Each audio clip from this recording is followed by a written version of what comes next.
Bienvenue dans cette introduction à la réflexion. Alors bien sûr, on se dit, on est tous libres de penser et on est tous responsables de nos pensées.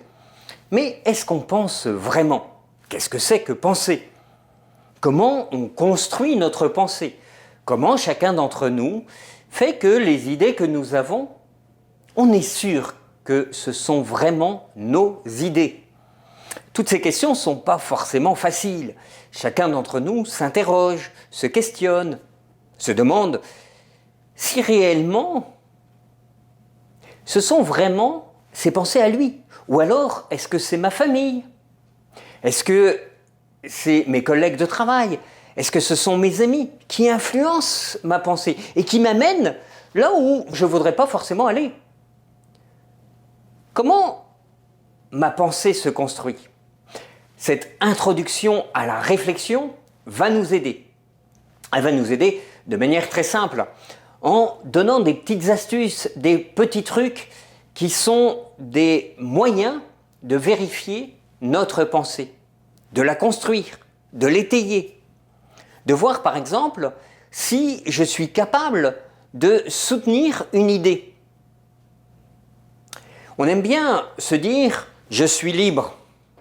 Oui, mais est-ce que je suis aussi libre que ça et je suis libre de penser ce que je veux? Ça, c'est pas toujours vrai. À cause de notre histoire, nos blessures, mais aussi celles de nos familles, de nos amis. Alors, pour commencer, on va vérifier notre pensée. La première des choses, penser par soi-même. Ouh, ça c'est compliqué. Deux moyens de vérifier que cette idée, cette pensée est à moi. La première, eh bien, c'est ce qu'on appelle l'illumination. L'illumination, elle est connue parce que un monsieur Archimède, en rentrant dans son bain, il a compris que l'eau sortait de son bain. Et c'est comme ça qu'est née la poussée d'Archimède. Brusquement, il a saisi et il s'est écrié « Eureka !» J'ai compris.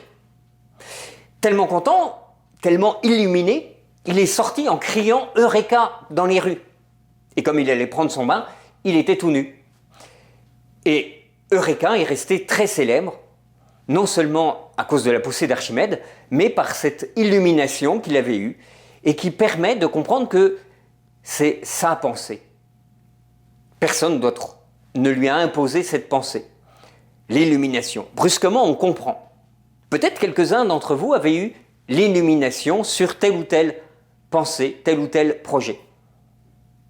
Je sais que la plupart ne l'ont pas eu. Alors il y a une autre méthode pour découvrir que cette pensée est vraiment la vôtre. C'est tout simplement le débat contradictoire. Vous soutenez par exemple que cette idée est la vôtre. Êtes-vous capable de défendre l'opposé? Par exemple, vous pensez que les Noirs doivent dominer la Terre. Êtes-vous capable de défendre que les Blancs doivent dominer la Terre? Ou inversement, il n'y a aucun propos raciste dans ce que je dis. Mais d'ailleurs, êtes-vous capable de soutenir les propos racistes ou les propos antiracistes de manière à savoir si réellement cette idée est la vôtre? Ça, ce sont des débats difficiles. Mais le fait de soutenir l'opposé de votre idée démontrera que c'est bien votre idée ou que ce n'est pas votre idée, que cette idée vient d'ailleurs. Merci et à la prochaine pour défendre vos idées.